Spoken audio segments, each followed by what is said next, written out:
Bonjour à tous, bienvenue à l'INSEP, bienvenue sur INSEP TV. Nouvelle étape dans la communication de l'établissement. Mais au fait, l'INSEP, savez-vous vraiment ce que c'est et ce qui s'y passe? Au premier coup d'œil, un parc de 28 hectares niché au cœur du bois de Vincennes. On va vous faire découvrir l'endroit et rassurez-vous, on ne va pas se contenter que du premier coup d'œil. Pour nous accompagner, un guide hors pair, lui aussi a grandi ici, Stéphane Carestan. Salut Stéphane. Bonjour Patrice.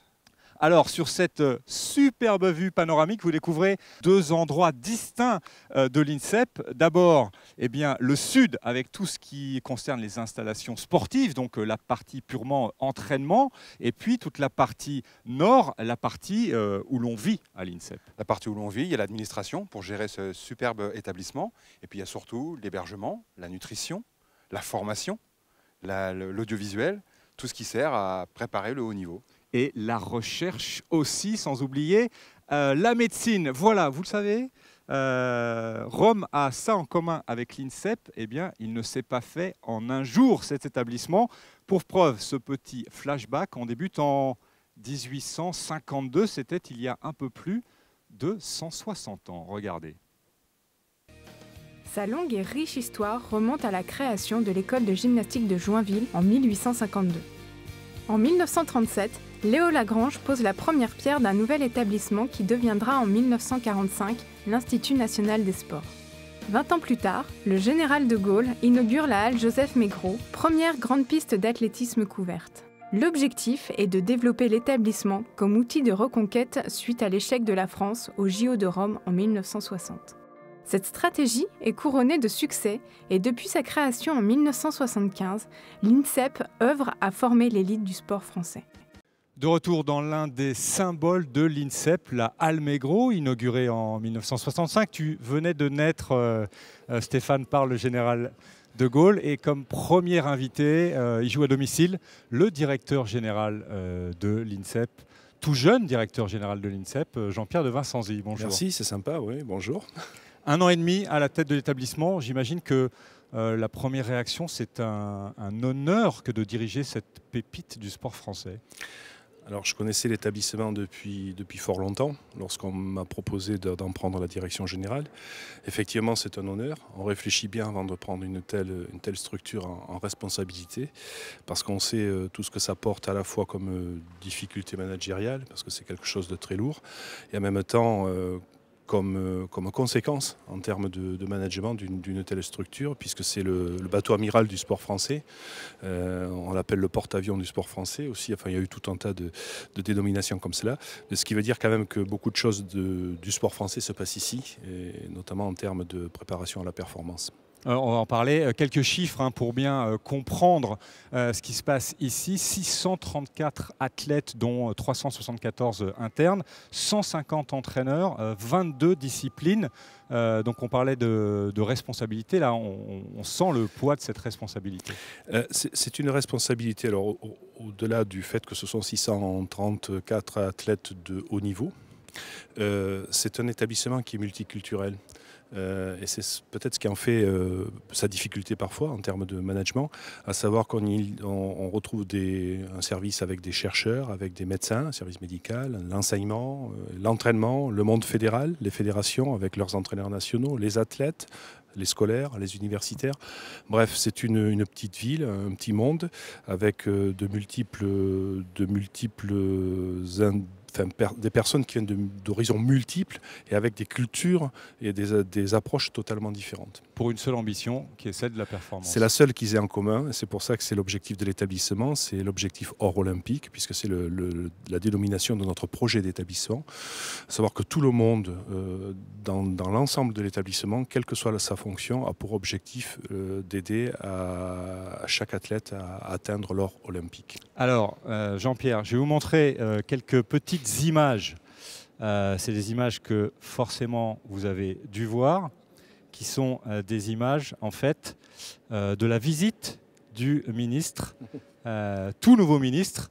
Et c'est forcément un symbole fort que la première visite officielle du ministre se passe ici, à l'INSEP, avec le secrétaire d'État Thierry Braillard, Patrick Caner, donc tout nouveau ministre, en votre compagnie. Alors il a fait le tour de l'INSEP, il est passé par le service médical et comme vous pouvez peut-être le voir sur ces images, il est passé aussi par la cryothérapie, moins 110. On repassera l'image parce qu'elle est quand même très très spectaculaire du ministre qui ressort tout frais.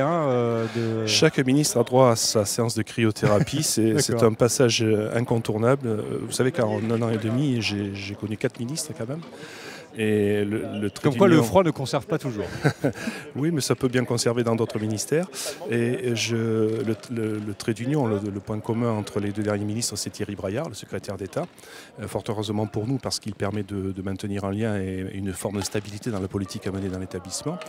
Mais en fait, ils sont tous passés, y compris M. Patrick Caner, Thierry Braillard également, Sophie Nadjet Vallaud-Belkacem, y compris Valérie Fournéron. Tout le monde est passé dans la salle et la cabine de cryothérapie. Et je suis obligé de vous poser la question, vous êtes passé vous-même dans cette salle? Oui, mais il va falloir que j'y revienne. En définitive, j'y suis passé habillé, mais j'ai jamais suivi ou subi une séance de cryothérapie au sens où on doit la suivre avec le temps avec lequel on doit y rester. Donc j'en parlais récemment, je vais en faire une vraie séance pour vraiment bien appréhender cela. Ça a été ton cas, Stéphane? Toi, tu l'as fait, la vraie séance de cryo à moins 110? J'ai eu la chance de prendre ma retraite avant, parce que moi et le froid, ça fait 2. Donc déjà, les bains froids, c'était une première étape et j'ai pas aimé. Mais la cryo, non plus. Je pense pas. D'accord. Et on a vu aussi le ministre ne pas hésiter à tomber la veste pour faire quelques... J'ai été bluffé parce que, en plus, c'est un ministre qui chante. On a vu aussi. Oui, ce qui le rend fort sympathique au demeurant. Mais j'ai été bluffé parce qu'il s'est retrouvé très rapidement très à l'aise dans ce contexte qu'il ne connaissait pas forcément. D'ailleurs, notre premier contact a été, moi, m'a surpris également, très positivement. On voit que c'est un homme de terrain, tout simplement. Oui, parce que sans trahir de secret, qu'est-ce qu'on se dit quand on rencontre un nouveau ministre et qu'on est le directeur général de l'INSEP? D'abord, on essaie de lui présenter l'établissement parce qu'il arrive, il ne connaît pas l'établissement. Forcément, même si on lui a fait une note, on lui a envoyé une note au préalable. On espère qu'il a eu le temps parce qu'un ministre qui arrive, c'est une vie de ministre immédiatement. On espère que dans la voiture qu'il a menée de la réunion précédente au rendez-vous à l'INSEP, il a eu le temps de lire la note. Puis ensuite, on lui présente l'établissement quand il arrive. On lui expose également les axes politiques forts. Et dans cet établissement, on a 6 axes politiques forts d'une lettre de mission qui m'a été délivrée quand je suis arrivé ici. Et puis on lui explique un petit peu les objectifs futurs et de façon à ce qu'il s'imprègne des choses. Et après on travaille beaucoup avec ses conseillers pour voir quelles sont les orientations, les inflexions ou les évolutions à apporter à la lettre de mission de base. Moi je dois dire que ce qui fait la force peut-être de cet établissement, c'est que tous les ministres qui sont arrivés ont bien pris en compte les choses qui se faisaient, on travaille dans la continuité et considère le sport avant toute autre chose et le bien du sport parce que l'objectif ce sont les Jeux Olympiques. Et font confiance aux gens de terrain qui évoquent les problèmes à faire avancer et adaptent leur politique et parfois donnent une inflexion forte à certaines choses. Et je dois dire que par exemple Thierry Braillard met l'accent sur le suivi socio-professionnel, le suivi social des athlètes de haut niveau. La preuve, c'est qu'il est en train de mettre en place un groupe d'études sur le statut de l'athlète de haut niveau. Voilà, alors chacun a son point d'accroche, mais c'est toujours dans le champ de ce qui relève de nos missions. Vous parliez à l'instant de l'objectif olympique. Autre chiffre très intéressant, lors des derniers JO d'été à Londres, quasiment 60% des médailles obtenues par la délégation française sont des médailles insepiennes en quelque sorte. Alors ça a donné lieu à un débat et à des chamailleries qui me dépassent totalement parce que sont-elles des médailles insepiennes? Qui est le plus responsable? Voilà, qui est le plus responsable? Ce qui à mon avis mais vraiment ne mérite aucun débat parce qu'il n'y a pas de débat là-dessus. Le débat, c'est de savoir qui est passé par l'INSEP. Si je prends, puisque je suis basketteur, vous le savez bien, le cas de Céline Dumer, qu'elle est passée à une époque ici, lorsqu'elle est devenue médaillée olympique, médaille d'argent olympique, c'était quelques années après, mais elle a passé 3 ans ici. C'est pareil pour Tony Parker, Boris Dio et autres. Donc le problème, c'est de savoir qui est passé là, par ici, qui n'est pas passé. Certains y sont toujours, comme Teddy Riner, qui s'entraîne régulièrement ici. Bon. Donc c'est pas le problème. Le problème, c'est d'apporter aux athlètes ce dont ils ont besoin pour arriver le jour J à leur H, sur le plus haut de la marche, que ça soit Pierre, Jacques ou Paul, telle structure ou telle structure, moi je m'en moque éperdument. Voilà, mais bon, plus de 60% sont passés ici ou sont ici, et le restant est sur le reste du territoire, soit dans les centres d'entraînement régionaux, les CREPS, soit dans des clubs. C'est un des projets Grand INSEP, d'étendre cette signature INSEP à tout le territoire. Pour pas noyer le téléspectateur, je dirais tout simplement que le projet Grand INSEP, c'est ni plus ni moins que C'est un projet qui vise à terme, moyen ou long terme, d'arriver à faire en sorte qu'il n'y ait plus qu'un grand établissement en France, avec l'INSEP Paris et les centres régionaux d'entraînement, si on peut, ou les centres nationaux d'entraînement, et que tout ceci ne parle que d'une seule voix et avec une seule coordination. C'est le grand projet. Être efficient, travailler en complémentarité, ne pas se faire concurrence, enfin, des choses basiques quand on essaie d'être efficace. Alors vous parliez de jour J, on est aujourd'hui très officiellement à J-685 de Rio. Je vais d'abord demander à l'ex-athlète de nous parler de ça. 685, on se dit on a largement le temps, en fait on a très peu de temps pour préparer les JO. Oui, une Olympiade, ça va vite et ça va même des fois très très vite. C'est vrai que quand on finit une Olympiade comme celle de Londres et qu'on se projette sur Rio, on se dit qu'on a du temps, mais en fait, il y a une échéance tous les ans qui construit l'échéance olympique. Donc dans l'esprit, on est un petit peu référencé sur les années qui viennent, 2015, 2016, et, enfin 2013, 2014, 2015, 2016. Mais déjà, on a dans l'esprit 2016 parce qu'on sort d'une Olympiade, on sait ce qui s'est bien passé ou pas bien passé, et on est déjà en train de rectifier. Et en général, il faut minimum 2-3 ans pour ajuster pleinement les petits détails. La performance est multifactorielle et le grain de sable peut tout enrayer. Donc on est là pour travailler aussi sur les grains de sable. Les nouveautés de la rentrée, Jean-Pierre. Alors il y a INSEP TV évidemment, hein, vous voyez, ça c'est déjà pas mal. C'est marqué dessus, c'est l'une des nouveautés de la rentrée. Il y a un nouveau pôle football qui a fait son arrivée. Alors, je suis très heureux d'accueillir un sport collectif dans cet établissement parce qu'il faut, je crois que pour que cet établissement prenne de la dimension, il fallait l'ouvrir à différents sports olympiques et qui soient en même temps porteurs ou pourvoyeurs d'une certaine forme de médiatisation. Le foot, c'est le foot. De notoriété. Tout le monde sait notoriété, pardon. Vous savez l'importance qu'a cette discipline et qui plus est, je crois beaucoup. En plus, c'est l'équipe de France, c'est l'équipe de football féminin des moins de 18 ans. À mon avis, c'est une équipe d'avenir. Tant au niveau des Jeux olympiques futurs et que de la Coupe du Monde peut-être organisée en 2019. Et moi j'y crois beaucoup et je pense qu'en plus, le fait d'avoir une équipe de football féminin apporte beaucoup de professionnalisme dans l'approche et va beaucoup aider aussi les autres disciplines. On l'a vu dans leur manière de se comporter, d'être encadré, de se soumettre à une certaine forme de discipline organisationnelle autour de l'entraînement dans la vie de tous les jours. C'est quelque chose qui peut être très positif pour l'établissement. Justement, on parlait football. L'INSEP fait partie des sites potentiels pour accueillir une équipe l'année prochaine, enfin presque l'année prochaine, lors de l'Euro Football 2016. Ça a été une réflexion. Enfin, on a mené cette réflexion. Doit-on candidater et se soumettre à l'appel d'offres de l'organisation de l'Euro 2016 pour pouvoir éventuellement être un site accueillant une équipe de football. On a décidé de le faire parce qu'on ne veut pas rester hors du champ du sport professionnel. Et l'idée, c'était de se dire, en accueillant une équipe de football professionnel, en même temps, ça renforce le fait qu'on ait une équipe de foot, de sport collectif ici dans l'établissement. En même temps, ça nous rapproche du monde professionnel et ça nous plonge au cœur de l'organisation de cet Euro et donc ça nous met dans ce qui se fait de mieux dans le sport professionnel en termes d'organisation. Dernière nouveauté de la rentrée, oui, Stéphane. Oui, Jean-Pierre, est-ce que ça positionne aussi l'INSEP comme un établissement référence dans le monde, puisque suivant les critères, et ici on a des critères multiples, notamment sur le double projet de formation pour les athlètes de haut niveau et leurs projets sportifs. Et suivant les critères, on dit que l'INSEP c'est souvent dans le top 3, voire dans le top 5 des meilleurs établissements au monde. Donc c'est aussi une figure, une vitrine pour ce...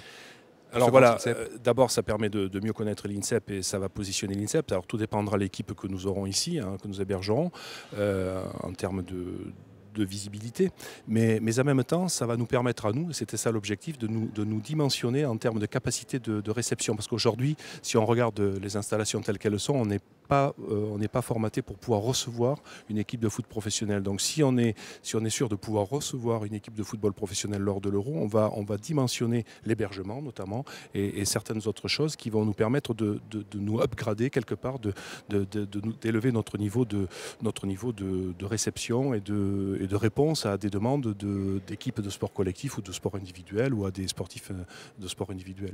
Et donc du rayonnement de l'INSEP. Dernière nouveauté de la rentrée. montrer. La livraison de la piscine qui avait péri par les flammes en 2008 et qui va renaître tel un phénix. Livraison en fin du mois d'octobre et puis inauguration en janvier. Oui, fin du mois d'octobre, parce qu'en même temps, il y a une période de test qui dure 2 mois, 2-3 mois. On va être sûr de notre coup avant de l'inaugurer, et ce sera au cours à mon avis, durant le mois de janvier, que nous inaugurerons ce nouveau joyau. Alors, on parlait de JO, on va abonder un tout petit peu, en partie, la casquette directeur général de l'INSEP et puis reprendre celle de basketteur. On parlait de JO, Sydney 2000, on se rappelle. Ouais. Vous étiez à la tête de l'équipe de France, oui, moi aussi, enfin Stéphane aussi. J'y étais. On y était tous. L'un des plus beaux exploits de l'équipe de France, médaille d'argent. Depuis, les filles ont aussi gagné une médaille d'argent. Les garçons sont champions d'Europe, viennent de terminer 3e du mondial. Alors, double question. 1, comment vous avez vécu ce mondial là, qui vient tout juste de se terminer? Et puis 2, est-ce que vous avez le sentiment que la France aujourd'hui a un nouveau statut? Alors, moi j'y suis allé à partir des quarts de finale. Avant, je regardais ça à la télévision, devant mon téléviseur. Effectivement, la France nous a émerveillés. Je dirais d'abord, il y a eu un effet de surprise quelque part, et d'autre part, par cette manière de donner tout ce qu'ils avaient avec une forme de générosité qui fait plaisir, parce que ce qu'attendent les gens devant un téléviseur ou les spectateurs, c'est de voir des gens qui ont un objectif commun et qui sacrifient tout à cet objectif. Donc ça a été le cas. Ensuite, est-ce que le basket a franchi un cap assez dimensionné? Je dis oui. Et maintenant que je suis à l'extérieur, je peux me permettre de le dire, j'ai trouvé que ces dernières années, l'environnement du basket était trop souvent pessimiste, négatif, pas positif, alors que le basket est un grand sport et depuis les années 2000, il y a eu une évolution, une progression qui est passée par 2005, une médaille de bronze européenne. Puis après, il a fallu que le groupe Tony Parker, qui n'a pas réussi à se qualifier pour les Jeux de Pékin, qui est quasiment le même que celui qui a été vice-champion d'Europe en 2011, à 2-3 exceptions près, eh bien ce groupe-là mûrisse, mature. Ils ont été vice-champions d'Europe et puis finalement champions d'Europe en 2013. Et on a vu d'ailleurs le discours de Tony Parker à la mi-temps d'une demi-finale qui est un discours exceptionnel d'un grand leader, très grand leader. Et bien évidemment, la suite, puisqu'on a travaillé sur un réservoir depuis de nombreuses années, et je pense que la fédération va continuer, mais le réservoir a continué à fonctionner. Tony Parker n'est pas là, mais cette équipe au mondial c'est bien débrouillé. Mais je tiens quand même à préciser une chose, parce qu'on se pose souvent la question de Tony Parker n'étant pas là, est-ce qu'on va pouvoir se passer de Tony Parker? Le problème, c'est que sans Tony Parker et sans certains éléments, on ne serait jamais arrivé là. C'est-à-dire que cette culture, cet esprit de la victoire, cet esprit de la gagne, puisque c'est un terme qu'on utilise, ça a été insufflé au fur et à mesure des années. Et je pense que Tony n'était pas loin de l'ensemble des joueurs qui étaient en Espagne. Bon, il y avait Boris Dio qui servait de leader, mais qui était un peu le patriarche de cette équipe. Je pense que la présence et ce qu'a fait Tony au préalable et ce qui va à nouveau apporter à cette équipe de France est vraiment positif, sera vraiment positif et nécessaire aussi pour que cette équipe se maintienne encore un certain temps à un certain niveau. Voilà, donc le basket français, oui, au niveau des équipes nationales, au niveau du travail qui a été fait en backstage, a franchi un véritable cap. Tout ce qu'on peut souhaiter, je le répète, je le redis souvent, c'est qu'au niveau du championnat professionnel français, on trouve un peu plus de place pour les joueurs français, si c'est possible. Je sais que c'est pas facile, c'est pas du tout facile, mais c'est une des voies pour pouvoir aider le basket à continuer à se dimensionner, à avoir des résultats en Coupe d'Europe, championnat d'Europe des clubs, etc. etc. Alors on va terminer avec 2 choses. Un ballon, regardez, il y a 2 ballons des championnats du monde, de la Coupe du Monde, qui sont à gagner ce week-end ici à l'INSEP. Offert par le pôle basket évidemment, donc si vous voulez jouer, vous pouvez. Et puis une petite image encore, oui. Vous parliez de la formation à la française, Tony Parker, Boris Diaw. Ça, regardez, cette image, voilà. On l'a vu, ils sont là à l'INSEP. Boris était nettement moins gros qu'il n'est aujourd'hui, ou moins lourd. C'est marrant, on dirait que Tony n'a pas beaucoup changé, sinon qu'il fait un peu poupon. Voilà, ça c'est l'époque Tony Parker, Boris Diaw avec Lucien Legrand comme entraîneur. Et deux joueurs qui étaient déjà deux amis et qui sont toujours 2 amis inséparables et qui ont amené le basket français quand même au plus haut niveau, quoi. Ça c'est fabuleux. Ce sont ces 2 mecs-là qui ont gagné des titres NBA, qui ont amené la France au titre de champion d'Europe et sur le podium mondial. Et qu'on retrouvera, on l'espère, l'année prochaine pour l'Euro, puisque c'est la France qui aura la chance d'organiser une grande partie de l'Euro. Et ça nous permet aussi de remercier la richesse de cette petite pépite qu'on a retrouvée grâce à Patrick Diquet. Vous avez peut-être remarqué que le technicien aussi, en 1997, c'était Jean-Marc Touzet. C'est quelqu'un qui est toujours à l'INSEP. Merci beaucoup, Jean-Pierre, d'avoir accepté cette bonne chance invitation. à INSEP TV alors. Eh ben, merci beaucoup. Vous êtes le porteur du projet. C'est ça. Vous avez la pression, non? Oui, j'ai un petit peu de pression. Vous avez remarqué, je transpire. On souhaite aussi surtout bonne chance aux braqueuses qui vont pas tarder à débuter leur championnat du monde aussi, et puis à toutes les équipes de France qui sont engagées. Merci beaucoup une fois de plus, Jean-Pierre. Stéphane, on va continuer avec toi et tu vas nous faire découvrir l'INSEP, petite visite guidée par Stéphane Cariston. Tout un programme. Donc Stéphane, comme promis, on va faire la visite avec toi. Avant cela, vous l'avez remarqué, on a un petit peu changé de place. On a deux nouveaux invités, deux basketteurs. On reste avec la filière basket pour l'instant. Alix Duché et Olivier Cortal. Alors tous les deux jeunes INSEPiens, entre guillemets, puisque année de naissance 1997. Hein, c'est ça, Alix? Oui, exactement, 97. On va revenir avec vos projets, avec votre quotidien ici à l'INSEP, mais comme annoncé, la visite avec sœur Stéphane Cariston. Alors, explique-nous, Stéphane, quels sont les sites les plus demandés, quelles sont les questions les plus posées. Comment ça s'est passé cette visite cet après-midi? Écoutez, des visites dans de très bonnes conditions parce qu'à l'extérieur il fait très beau aujourd'hui, on a de la chance. Les sites les plus demandés, en fait, c'est une visite qui fait l'intégralité. Le problème, c'est qu'on est obligé de faire un circuit d'1 heure et on est obligé de faire l'impasse sur, par exemple, le Tessier, même si on en parle, qui est à l'autre bout. Donc voilà, les questions les plus usitées, c'est surtout... Stéphane, tu parles de la boxe, là, par exemple. Oui, le TC, c'est la salle de boxe haltérophilie qui est à l'extrémité de l'INSEP. Et la question la plus récurrente, on va dire, c'est comment on rentre ici, comment on s'inscrit. Parce que quand les gens voient un petit peu les infrastructures dans lesquelles on évolue, écoutent un petit peu l'histoire de cet établissement, ils n'ont qu'une envie, c'est d'y figurer. Ah bah justement, d'y figurer. On en a deux qui y figurent. Première question, Alix, c'est toi qui vas répondre en premier. Depuis combien de temps tu es là? Ça va faire ma 3e année que je suis là. J'ai déjà fait 2 ans. Donc la 3e année, c'est la dernière année hein, sur un cycle normal de basket, entre guillemets. Effectivement, c'est la dernière année et c'est celle qui nous permet après de changer et d'évoluer dans un club pro pour la saison prochaine. Alors, il y a des choses qu'on ne sait pas trop. On a compris que vous jouiez tous les deux dans les équipes nationales avec les tranches d'âge respectives. Ça a été le cas cet été. Donc j'ai révisé tout à l'heure, il y a quelques secondes, donc 8e et 8e hein, lors des épreuves cet été. Mais ce qu'on sait moins, c'est que vous jouez aussi dans les championnats, en fait, parce que l'INSEP peut être considéré, le centre fédéral, comme un club. Et vous jouez de vrais championnats toute la saison. Alix, c'est encore toi qui commence, parce que c'est toi qui as le micro. Raconte-nous dans quel championnat tu vas évoluer cette saison. Cette saison, je vais évoluer en Ligue 2. Donc un championnat qui est différent pour notre catégorie d'âge, parce qu'on a tous environ 16 voire 17 ans. Et on va jouer contre des filles qui ont déjà intégré les clubs pro. Donc des grandes filles, entre guillemets, oui. Hein, des jeunes femmes. Olivier, même combat, j'imagine?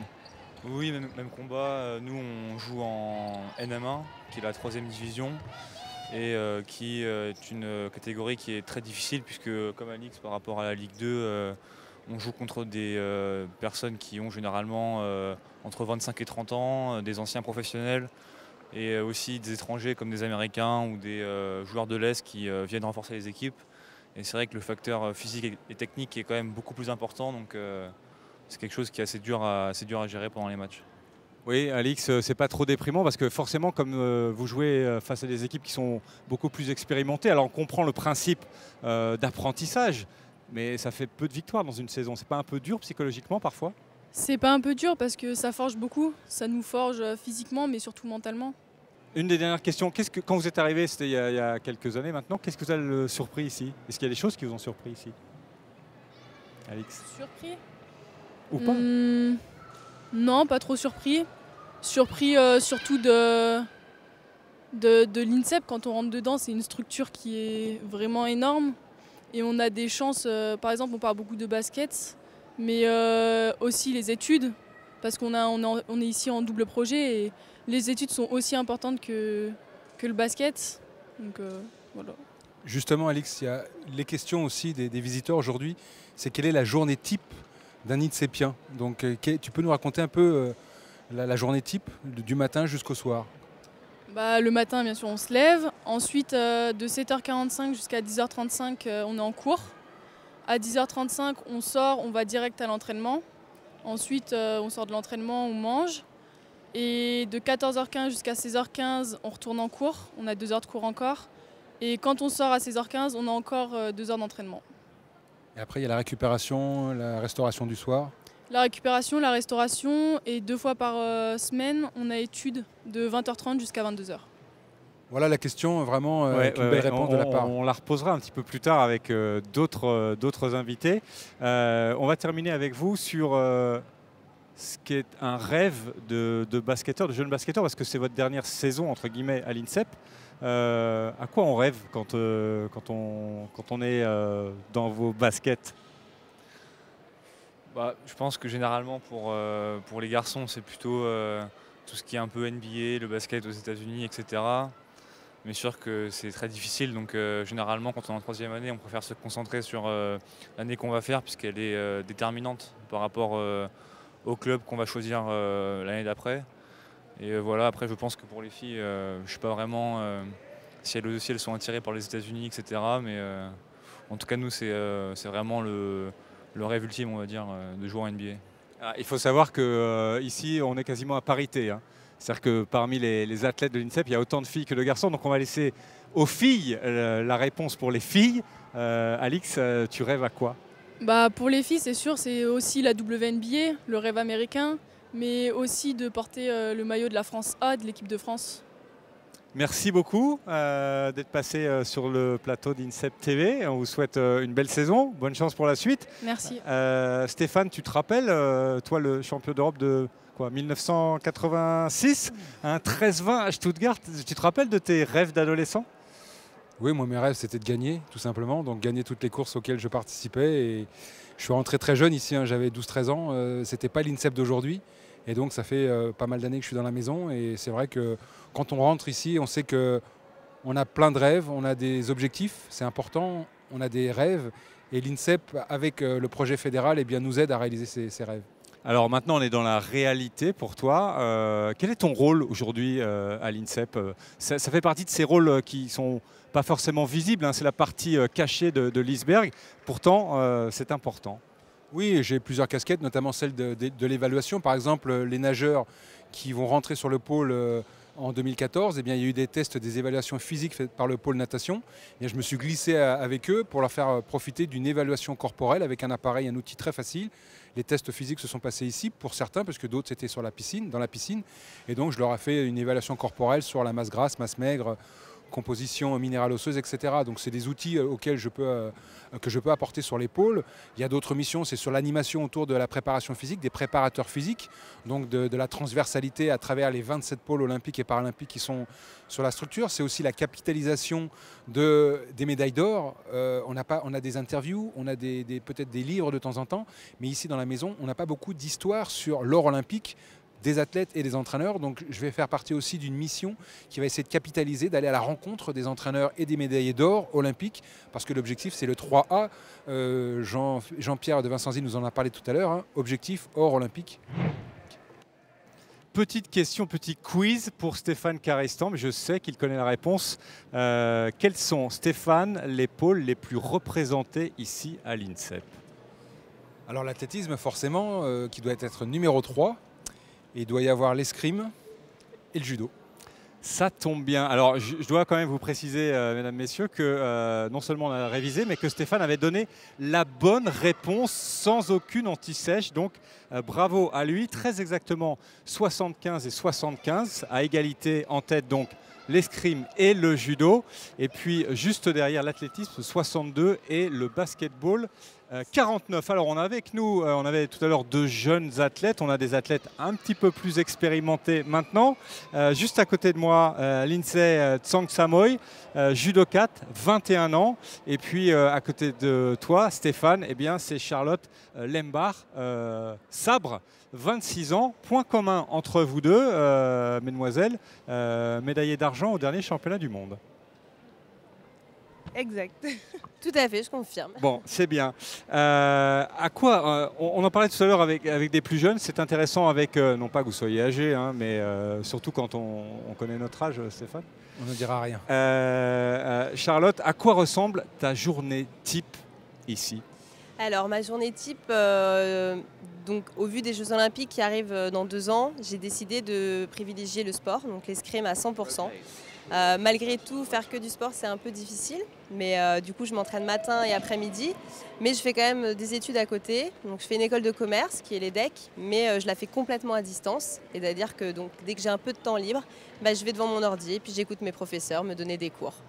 Parce que c'est aussi la possibilité qu'offre l'INSEP d'avoir du e-learning, entre guillemets, c'est-à-dire de l'apprentissage à distance. Voilà, exactement. C'est-à-dire que j'avance à mon rythme, je n'ai pas d'objectif de partiel ou je ne suis pas délimitée dans le temps. J'avance à mon rythme pour pouvoir vraiment performer dans mon sport et de me donner toutes les chances de réussir dans ma carrière sportive. Et Lisette, toi aussi, tu avances à ton rythme. À quoi ça ressemble ta journée ici? Ben, également pareil que Charlotte, je vais commencer une prépa d'infirmière. On a eu la chance cette année de mettre en place ce système. Donc je vais commencer ma prépa avec le CNED. Donc ce sont des cours par correspondance également. Donc dès que j'ai le temps, je prépare ma formation et à côté, il y a le sport. Est-ce que vous sentez le poids de ces disciplines, l'escrime et le judo, qui sont 2 disciplines de duel et qui sont les plus représentées ici à l'INSEP? Est-ce que ça veut dire que c'est encore plus difficile d'y gagner sa place? Je ne pense pas. Je pense que dans tout sport, il faut savoir montrer qu'on est un sportif de haut niveau. On a des sélections, forcément on est détecté. On est un sport peut-être où on a plus de personnes ici présentes, mais aussi on est 6 armes vraiment confondues. Les sports comme le judo, c'est des sports à catégorie, donc c'est pareil. Je pense par exemple à la gym, c'est peut-être plus restreint. Donc je ne pense pas qu'on ait un poids, je pense que chacun ici mérite sa place. Et il y a des sports où on est un peu plus nombreux, des sports un peu moins nombreux, mais on est tous ici pour performer. Alors Charlotte, on a bien compris que ton objectif, tu l'avais en point de mire, c'était Rio 2016. Tu parlais de 2 ans, c'est moins de 2 dans ans moins maintenant. de 2 ans maintenant. C'est aussi ton objectif, ton rêve, Lindsay? Ben, je pense que c'est le rêve de tout sportif, ici en tout cas. Et puis oui, c'est mon rêve. Pour l'instant, j'y suis pas encore, mais je ferai tout pour y être en 2016. 2 ans, c'est long, à la fois court, tout peut se passer, donc il n'y a pas de raison. Petite question, Stéphane. Oui, moi qui suis maintenant côté nord, donc parce qu'on a défini tout à l'heure le nord. Le nord et le sud. Et le sud. Le sud, c'est vraiment les infrastructures d'entraînement. Est-ce que les athlètes, judo et escrime confondus, vous sentez un petit peu la présence du nord, de ce que peut apporter via la MOP le potentiel humain, le potentiel technique qu'on peut vous apporter? Alors avant de répondre, on va faire une petite traduction. MOP, ouais. La MOP. La MOP, c'est-à-dire... Mission d'optimisation de la performance. Mission d'optimisation de la performance, et même comme ça, on n'est pas sûr d'avoir totalement compris. Globalement, c'est le programme olympique. Voilà. Et puis le nord et le sud, alors, pour ceux qui n'étaient pas avec nous très tôt dans l'émission, le sud, c'est la partie... sport, entraînement, là où on se trouve, dans la Almegro par exemple, toutes les installations dédiées aux différentes pratiques. Et puis le nord, eh bien, c'est là où on vit, où on se soigne, où on se nourrit, où on apprend, etc. C'est toute la partie support en fait. Voilà, ça y est, une fois qu'on a fait la traduction, vous pouvez répondre. Alors moi je sais que pour ma part, pour notre sport, même si on n'est pas un sport à poids, je sais qu'il y a des nutritionnistes qui sont venus nous voir pour nous apprendre à manger, chose que c'est vrai que tout athlète ne connaît pas forcément. Donc on a un suivi un peu alimentaire, nutritionniste, pour savoir comment est composé notre corps. Après c'est vrai que tout ce qui est suivi médical, c'est hyper important pour nous. On peut faire des séances de récupération avec une cryothérapie, la balnéothérapie, on a des kinés à portée de main. Donc c'est vraiment très bénéfique pour nous et on sent vraiment ce soutien-là. Et même au niveau de la communication aussi de l'INSEP qui est très forte d'ailleurs je trouve. Et Lisée, là pour le coup, toi, le poids c'est quelque chose qui compte, parce que c'est quasiment une préoccupation quotidienne quand on tire dans des catégories qui sont déterminées par le poids. Oui, ben, on sait qu'au judo, le premier combat, la première victoire, c'est la pesée. Parce que si on n'est pas au poids, il n'y a pas de compétition derrière. Donc oui, c'est super important les catégories de poids, le suivi nutritionniste. Donc on fait super gaffe et je pense qu'à l'INSEP, on a ce qu'il nous faut pour pouvoir performer au maximum. Merci. Vous allez rester avec nous. On va parler d'autres disciplines, oui, parce qu'il y en a d'autres aussi. On parlait des objectifs. À propos d'objectifs, avant de parler des JO, il y en a un qui arrive tout de suite. C'est un objectif, l'Euro pour les pongistes, hein, les pratiquants du tennis de table. Ça commence dans quelques jours. Nous avons rencontré Jean-Claude Decret, le directeur du haut niveau de la Fédération française de tennis de table. Enjeux et objectifs, regardez. On est heureux à partir du moment où on fait une médaille, évidemment, hein, comme dans tous les grands championnats et comme dans toutes les disciplines. Quand on fait l'or, c'est exceptionnel. Déjà, si on fait une médaille de bronze, ce serait fabuleux parce que ça fait à peu près 5 ans qu'on n'a pas fait ce type de résultat. Je pense que ça risque d'être plus difficile, effectivement, parce qu'il y a 4 poules de 4, avec des équipes sur le papier, au moins une qui est supérieure à la nôtre et 2 qui sont à peu près de notre niveau. Il y a une grosse densité en Europe, il y a, mis à part l'Allemagne et peut-être le Portugal à l'heure actuelle qui sont au-dessus du lot, toutes les autres équipes se valent. Donc il y a des équipes bien sûr un peu plus faibles, mais une grosse densité. Donc là, ça va être vraiment très révélateur d'un niveau et ce sera plus difficile que l'an dernier. L'Euro évidemment donc, mais les JO aussi. Écoutez plutôt Simon Gauzy. Moi, je pense bien sûr aux championnats d'Europe, mais ces championnats d'Europe peuvent aussi me servir pour Rio aussi 2016. Déjà, je rêve d'être aux Jeux Olympiques, bien sûr, mais j'ai jamais eu peur de clamer sur les toits que je voulais avoir un jour une médaille aux Jeux Olympiques, que ce soit en 2016, 2020, 2024, j'en sais rien. Mais voilà, mon premier rêve est d'être aux Jeux Olympiques et mon second rêve est l'aboutissement qui serait une médaille. On vous tiendra évidemment au courant des résultats des pongistes très très vite. Stéphane, tu joues au ping? Pas vraiment, non. Enfin, comme tout le monde en vacances, mais pas plus que ça.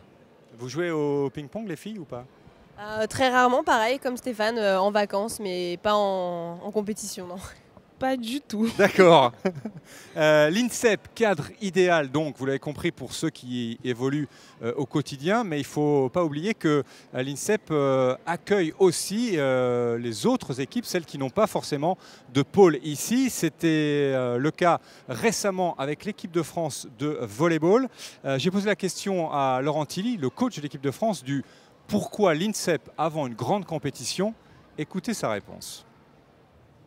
C'est une habitude que j'ai prise depuis 2012 et j'aime bien passer par l'INSEP avant d'aller en compétition pour se recentrer sur nous-mêmes en fait. J'ai appelé ça la tanière où on fait quelques réglages, on récupère, on profite des installations pour la préparation physique, de récupération aussi et puis se sentir un peu déjà dans la compétition.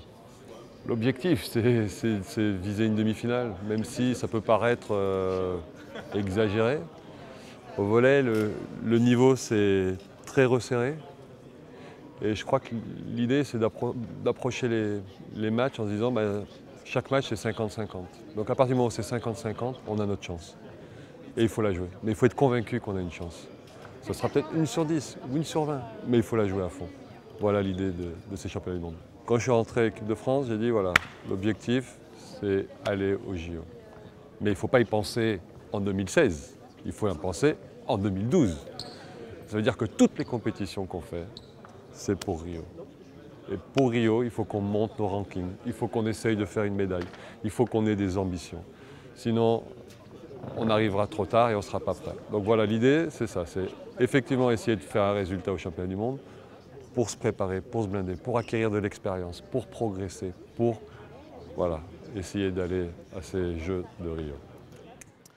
Des volleyeurs français qui, au moment où on vous parle, ont déjà obtenu leur premier objectif, celui d'être en demi-finale. Alors c'est déjà un exploit et peut-être un super exploit si affinité. Il faut se rappeler que la seule fois que l'équipe de France a fait une médaille, c'était en 2002 avec une médaille de bronze. Pour terminer ce jour J, petite compile en français et pas seulement de nos INSEPiens. Regardez, n'oubliez pas de sourire.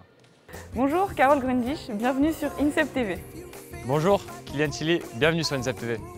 Bonjour, c'est Kevin Tilly et bienvenue sur INSEP TV. Bonjour, Jadid Abdimaeva, bienvenue sur INSEP TV. Salut, c'est Abdelkader Salifou, bienvenue sur INSEP TV. Bonjour, Samuel Tuya, bienvenue sur INSEP TV. Dobar dan, ja sam Ana Tadić, dobrodošli na INSEP TV.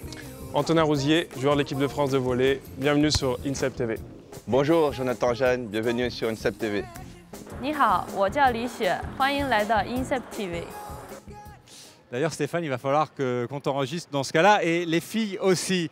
Merci en tout cas de nous avoir accompagnés pour cette première, ce jour J ici, lancement d'INSEP TV pendant les GEP, les Journées européennes du patrimoine. Un grand merci à tous ceux qui nous ont aidés à fabriquer cette première émission.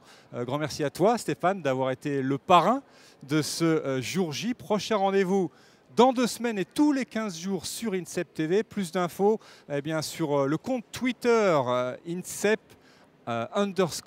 _Paris. Merci à tous et à très bientôt. Salut.